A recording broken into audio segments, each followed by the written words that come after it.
All right, welcome to Church in the Wild. Thanks so much for choosing to join us today. I promise you there is a purpose to me stacking my clothes on the stage here. By the way, Sebastian, this was Sebastian's first time playing, so let's give it up for Sebastian. He just left One Direction last week and came here, and that joke shows how old I am. I don't know any boy bands now, so One Direction is going to have to be, bud. That was the youngest one I could think of. Great job, dude. Let's give it up again for Sebastian. He's not Cam. He just looks like Cam. So these two together look like the Bobbsey twins. So, hey, I'm Jason. I get to be one of the pastors here, and I'm super excited for today to just kind of unpack this idea of hope. Hope is just this very, very powerful concept. And I'm excited to unpack it today with you. We are in the middle of a sermon series called Silent Night, and we're talking about what silence can bring into our life. And silence here in America can seem almost intimidating, and it can almost seem wrong, right? As we go into the Christmas season, we all should agree that Nat King Cole singing and telling us how it's the most wonderful time of the year is a good thing. We're all for the parties and the marshmallows for toasting, and we're for all of the stuff that goes with the Christmas season. My daughter and I took her last night to go do some shopping for Sam. And we went to Easton, and we drove around for a good hour, and then we found a parking spot, and it was a madhouse there.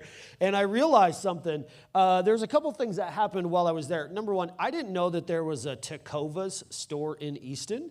If you don't know what Tecovas is, that's because you're in the same financial bracket as me. Tecovas is like the Jordans of cowboy boots, apparently. And so I knew nothing about this, and I just saw it, and randomly in Easton Mall, there was like a dozen cowboys. And I was very confused on how and why there was a dozen cowboys in Easton Mall. And so I was like, well, I'm going to go see what's going on. And so we went into this Tecovas store, and I think the cheapest boot I found was $345, something like that. And it was like, you know, a rattlesnake or something, like someone had shot a rattlesnake and turned it into a pair of boots or some deal like that. And I was like, whoa, we're in the wrong store, but they got cowboy hats, so I'm going to go check out a cowboy hat. So I put on what I thought was the coolest cowboy hat. I was like, man, I am cool. Like, I look really cool right now. Glenn Miller, you got nothing on me, Matthew McConaughey. And so I put this hat on, and I showed my daughter, and I said, do I look like John Wayne? And she said, no, you look ridiculous. So I'm not shopping at Tecovas anymore because I can't afford it and because I look ridiculous in it. It is the most wonderful time of the year. It's also a season in which it's like go, go, go, go, go, go, go, right? We have all of the things happening. Everything seems to happen at once right now. And it will be a mad blitz for the next 10 days for all of us. And it will go faster and faster and faster and faster until Christmas Eve, when we're all watching these kids on the stage, and then we're all holding candles and we're singing Silent Night. And all of a sudden, in the middle of Silent Night, every year, I feel like, I catch my breath, and I feel this concept of hope. Christmas Eve really, for me, brings a ton of hope. You think about the way we do our services. It's the one service of the year where we put our kids front and center. We stick them on the stage. We have them sing, and we have all of these different things. And I feel this hope. We have teens who are part of the service this year. They're passing out things. They're doing different things. And you get this sense of like, man, the next generation is serving in a church. They're serving in a church. And you get this sense of the kids and the future. And even the nursery on Christmas Eve brings hope. And we take a moment in the middle of this song, Silent Night, and we're just holding candles. And it seems like, for me at least, that basically from Halloween till Christmas Eve, it is like a mad rush And for me, when I get to the silent night part of the service and we're all holding candles and I can watch you and your family, because it's like one of my favorite things to do is just look at you and your family as you worship together, and I see, the candles being held, I just get this sense of hope. And that's what Christmas brings. Like, that's kind of the point of Christmas Eve. Everything about Christmas Eve is hope. Even children waiting for the next day have this sense of hope because they don't know what they're going to get, but they're convinced it's going to be awesome. And we as adults, we don't know how our kids are going to respond, but we just know that we love them and we're so excited for them to tear into things. Christmas season is a season of hope. It really, really is the most wonderful and the most hopeful time of year. It's the end of a year. As we close the year out with a holiday, we just kind of look forward to next year is going to be awesome. Next year is going to be incredible. This year for New Year's, my brother, he's quite a guy, he's encouraged me to film a video of myself leaping into a lake. We're going to cut a hole in it, and then we're going to jump into it for New Year's. And it's going to be great. It's going to be wonderful. And he also wants me to go survival camping with him. That's how he wants to celebrate New Year's. And I was like, buddy, I like to kiss my wife and make resolutions, not camp in the woods with you, right? It's this end of the year, beginning of a new year holiday season where we just find so much hope. And for me, at least, the moment that I experience it the most is when there's no music. It's just us together in silence, holding candles, singing Silent Night. And I just get to, for a moment, catch my breath and say, okay, the season is about you and all that you're going to do for us. It has to be how Zechariah and Elizabeth felt. We've got a couple verses today. Isaiah chapter 8, verse 16. Bind up the testimony. Seal the teaching among my disciples. I will wait for the Lord, who is hiding his face from the house of Jacob, and I will hope in him. Behold, I and the children whom the Lord have given me are signs and portents in Israel from the Lord of hosts, who dwells on Mount Zion. There's this little word in there, and it's the word hope.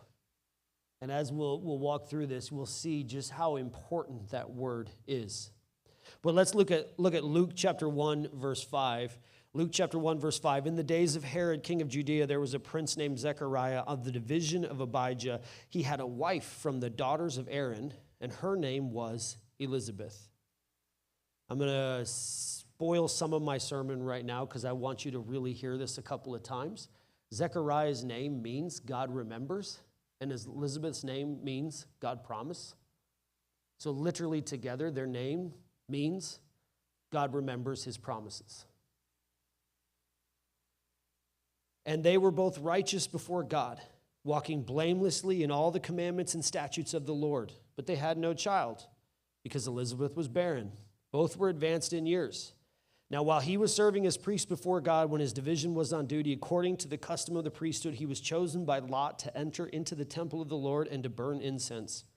The whole multitude of people were praying outside at the hour of incense, and there appeared to him an angel of the Lord standing on the right side of the altar of incense. And Zechariah was troubled when he saw him, and fear fell upon him. But the angel said to him, "Do not be afraid, Zechariah, for your prayer has been heard, and your wife Elizabeth will bear you a son, and you shall call his name John. You will have joy and gladness, and many will rejoice at his birth." This is such an important part of the Christmas story. For 400 years, armies were marching, poets were writing, kings were fighting, and empires were forging. Yet for God's people, the only thing they heard from their prophets was silence. Several times they had leaders who took things into their own hands, but this only led to loss, to slavery, and to even more silence. It is in this silence that we see Zechariah, God remembers, faithfully serving in the temple with his wife Elizabeth, God's promise. The two faithfully serve God together even while their nation is in shambles and others have abandoned the faith. And God rewards the faithfulness of Zechariah and Elizabeth with a promise of a child for them and of hope for all mankind. Jesus is coming, he says. Hope is coming.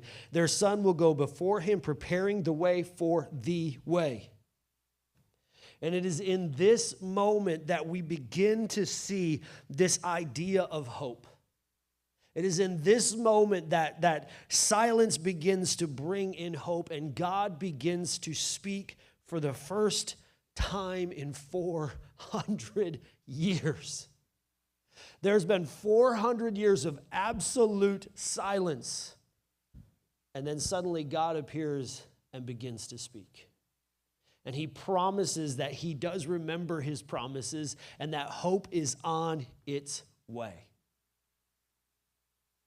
I think in my life, often, it's hard for me to hear God because I think that he's silent, but in reality, I'm so busy. I'm so distracted. I'm talking to everyone else besides him. I'm listening to other people besides him. Or, as the children of Israel had been experiencing, they were determined to just solve the problem on their own. So shortly before this, there's this revolt where Jerusalem is under a massive attack because they've got leaders who are saying, you know what, we're not going to wait for God to bring us hope anymore. We're just going to go ahead and fight these people. And they're trying to solve this problem on their own. They're trying to bring hope to themselves. And all of a sudden, an angel appears and offers hope. Hope is kind of an odd word. It's kind of like a really misunderstood word here in America. And this is because if you've watched recently the Nate Bargatze Saturday Night Live sketch where he talks about the American language and how we use words, you understand how hope can get the bad rep that it gets because we just lump everything together here in America, but in Scripture, they didn't do that. So hope in America is kind of like a synonym with optimism. It's just kind of like, well, I hope that this happens, which is kind of like seeing the silver lining behind the cloud or just trying to see the best in everything. But if we're honest, sometimes optimists, they see the best in every circumstance, and hope is not always seeing the best in every circumstance. Sometimes hope is just seeing the circumstance for exactly what it is, and yet trusting that God will somehow come through for us. So we often don't really love the word hope because we've heard some optimists say something to us. I remember when I had COVID, and it was like the height of the pandemic, and I had it, and everyone was offering me, a lot of advice on what I should do, and this one optimist very lovingly, very encouragingly said, well, at least you get a good break to focus on your health. And I was like, yeah, I can't breathe, and I think I'm going to die right now, but thank you. I appreciate that. That's not the same thing as hope. That's optimism. When my Jeep, I blew the transmission in my Jeep 2 years ago, and the place up the road here was like, it's either going to cost you $7,800 or $4,500, or you just got to get rid of your Jeep.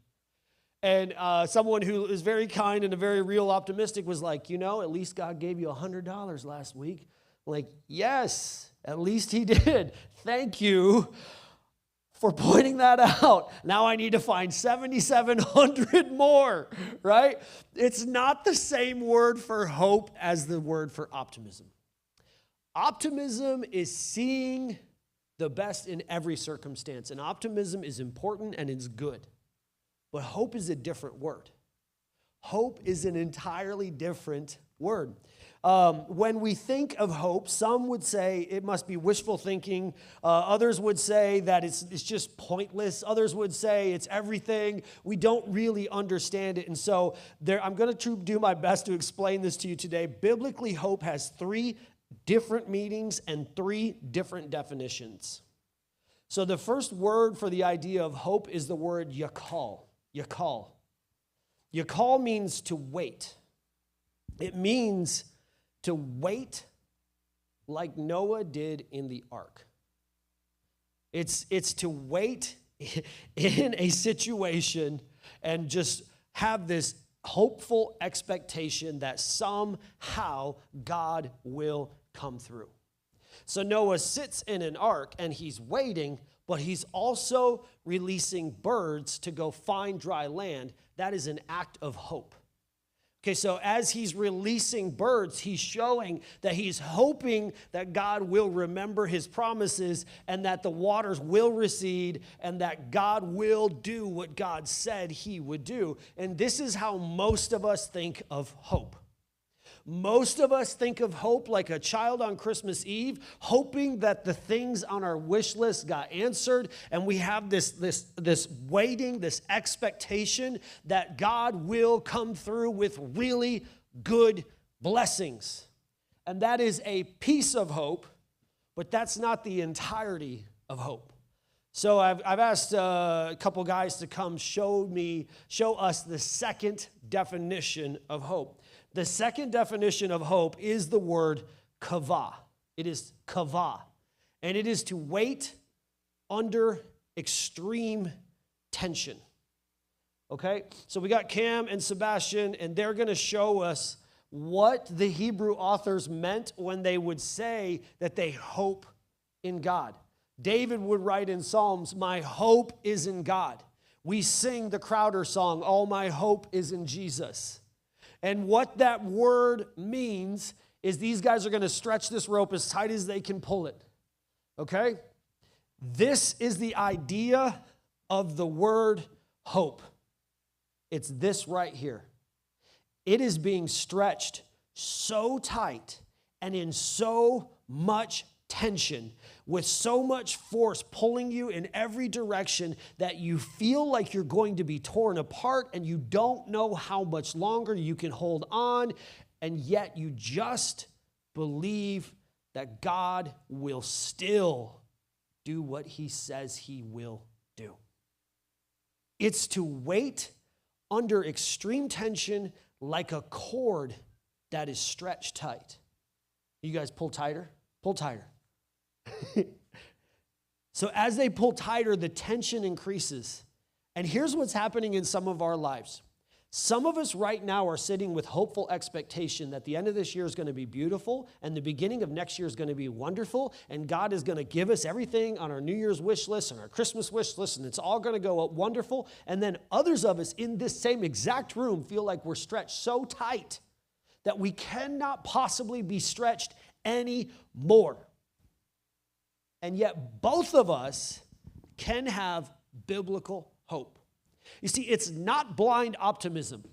It's not just saying like, well, I think God's just going to make the sunshine for the rest of the year. It's like, hey, it's raining and it's December and it's Ohio and I got holes in my shoes, and yet I still believe that God will do what God says he will do because I have kavah. So David in Psalms would say, hey, I yakal in God, and then I also kavah in God. And he's saying both times, I hope in God. But in one situation, he's saying, when I go to church, God's going to bless and he's going to come through. And in the exact next verse, he's saying, I feel so stretched and I feel so tight and I feel so anxious and I feel so fearful, and I just hope I can survive. And this is the idea of the Old Testament word for hope. It is to wait for God. Like Zechariah and Elizabeth waited to say, well, we haven't had children yet, and we're 80, and it seems like that might be an impossible situation. But if God wants to deliver us, he will. And our nation is run by a corrupt king. And I work in a temple where the religious leaders are corrupt. And the ruler over us is Nero, or is an emperor, a Roman emperor. And they are some of the most vile, heathenistic people on the planet. And yet, if God wants to deliver us, he will. Good job. Good job. Thanks, guys. Give them a round of applause. That was great. We need to understand what Zechariah and Elizabeth were going through. Their movie Gladiator and Gladiator 2 try to do a picture of showing us just how evil Roman emperors were, and yet they don't scratch the surface. Marcus Aurelius, who was a Stoic and who was quoted as one of the most wise, peaceful men, was a Roman emperor, and he was responsible for killing more Christians than almost any other Roman emperor. Caligula was so insane that he placed a donkey at the head of his council. Nero burned half of a city down because he didn't like the smell of stables and then blamed Christians and slaughtered them. And the Roman emperors were the rulers when Zechariah and Elizabeth were told, hey, you're going to have a son and he's going to deliver you from them. That is talking about being stretched so tight that you feel like you're going to snap. Not only this, but the Pharisees and the Sadducees rule the temple that Zechariah works in, and they are absolutely at this point corrupt. So much so, they killed the Son of God out of jealousy. Not only that, but Herod is a terrible king. Herod one time is recorded to have been laying on his deathbed, and everyone thought he died, so his son named himself the new king. He heard the trumpets, woke up from the sleep he was in, and wondered why they were celebrating, and they said, your son has made himself king, so he had his son murdered. That's who Zechariah and Elizabeth were under. Well, God was like, man, hope is here. Hope is here. So on one hand, there is a sense of expectation. You're like waiting for God to do something wonderful. The deliverer is coming. John is coming, and then he's going to usher in the way of Jesus, and Jesus is going to deliver us. And on the other sense, there is absolutely this, and I feel so stretched that I don't know if I can get through this, but I hope that he will let me and help me and deliver me. Now that's two parts of the word for hope. And the third one was not introduced until the New Testament. And it was the hope that the angels were actually talking about. The third use of the word hope is the word elpis. Elpis. And it means something entirely different. It means living hope. And what it means is that, hey, Zechariah, hey, Elizabeth, hey, early church leaders, hey, apostles, God may not deliver you in the way that you expect that he will deliver you, but ultimately, in the end, he will. It is this hope that would cause James, the brother of Jesus, to be thrown off a temple and die. It is the hope that would cause Thomas, the one we call the doubter, to be martyred for Christ. It is the hope for Peter to be most likely crucified upside down and for Paul to be beheaded. It is the hope that says whether or not God delivers me from being beheaded, he will deliver me in the end. Because I have hope and you have hope and we have hope that our God is a living God. And he came to deliver us whether in the present moment or not. So that our hope is that whether or not God sees fit to bless us with the blessings that we're hoping for, he will bless us with greater blessings in eternity. Whether or not we are delivered from the things we ask to be delivered from, we are ultimately delivered from them when we stand in the presence of the one who came to redeem us and give us living hope, real hope. Hope that says, I hope you'll bless me. And I'm in this really tragic situation, and I hope you will deliver me. But even if you don't bless me and you don't deliver me, you will ultimately show me how good you are in this life or in the next. And this is what Jesus came to do. He came to usher in an entirely new definition of hope. Hope that is living. Hope that cannot be taken away. No matter how tight the cord is, we have hope because we have a king who came and he died and he rose again. So what we have to do with hope is we cannot think of hope as a feeling or an emotion. Their idea of hope was something quite a bit different. Their idea of hope was more like a coat that you choose to put on. The idea is much more like, rather than I just feel good right now, so I have hope, it's like, you know what? I'm leaving here and I'm going to put hope on.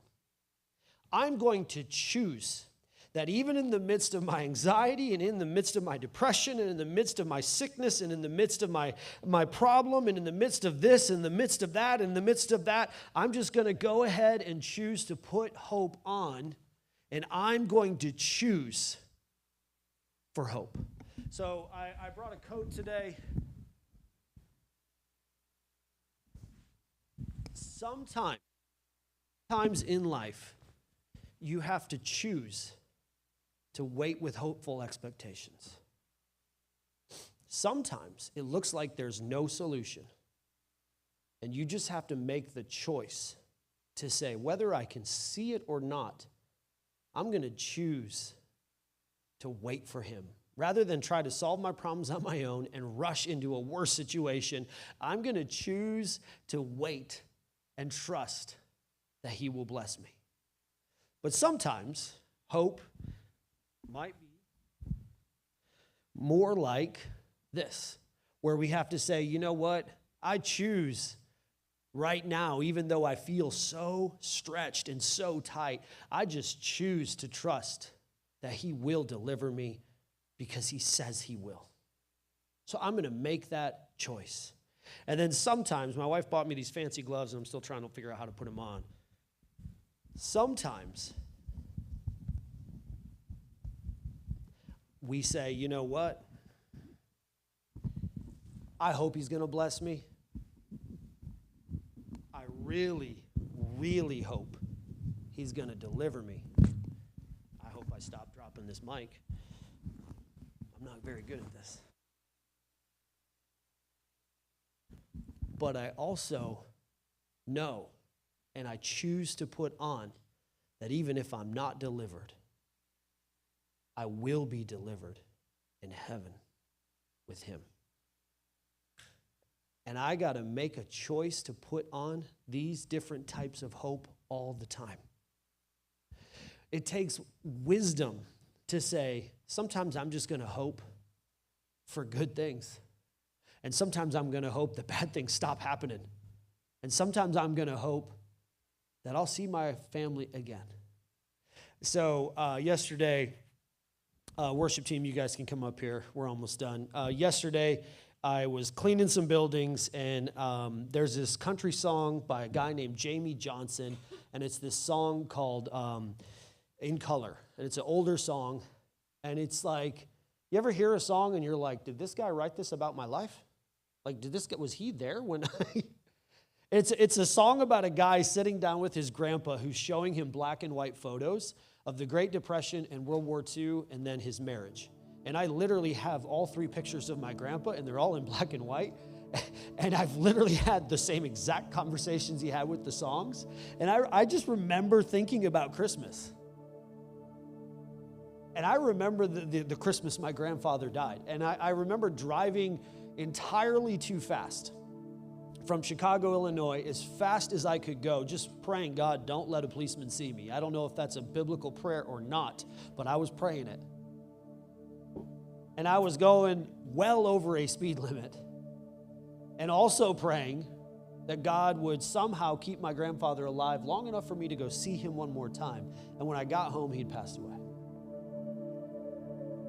And I remember just being like so mad, just so frustrated. And then where I grew up, it's a little bit different. You can't bury someone in the winter there because the ground's too frozen. So we did a funeral for him at Christmas, which is like the worst time. And then in the spring, when the ground thawed, we had a burial service. So it was like there was no closure until the spring, and then we went through it all over again. I just remember like being so frustrated with like, I put all my faith in you and you just couldn't keep him alive for 8 hours? It's just like feeling that very honestly, feeling this very real frustration of also, I'm at a Bible college and they told me I couldn't go see him. And these are the people I trust spiritually. I was so mad, so frustrated. And you know that I found his photo album that he saved for me like the next week. And in it, he had given me his dog tags. And I showed him to my mom, and Mom was like, I never even knew he still had those. And I found out my grandpa had chosen to never tell anybody any stories about World War II except for me. And I just began to get this different sense of hope, where I said, okay, he didn't keep him until I got home. My grandfather passed away singing Silent Night with my brother, who was oddly playing a trumpet, which had to be the least silent night and the least peaceful way to go possible. And my grandfather gave me very specific memories. And I remember thinking, okay, it didn't go the way I wanted it to go. But someday, I will see him again because we have Christmas. So what better season to lose someone you love than in the season where you are reminded that you will see them again for eternity, and you will be with them for eternity. And there are times where we just have to say, I'm going to put hope on like a coat. I don't feel it. I don't want to. I'm frustrated, and I don't even want to think about having hope. I'm discouraged to the point where I just am like, I don't want to think about any good outcomes. I'm going to put hope on. I'm going to protect myself from the cold. I'm going to protect my head from the cold and my hands so that I can still do good even in hard times, because hope is a choice. See, we hope in Jesus because of what he's done. We hope in Jesus because of what he's doing. We ultimately hope in him because of who he is. And then we hope in him because of what he will do someday. And this is the true definition of hope. It's not blind optimism. It is reality might make it seem like it's not going to happen. But I have a God who defies reality, who bends reality to his will. I have a God who makes things so different just by entering the conversation. And Zechariah and Elizabeth are changed forever.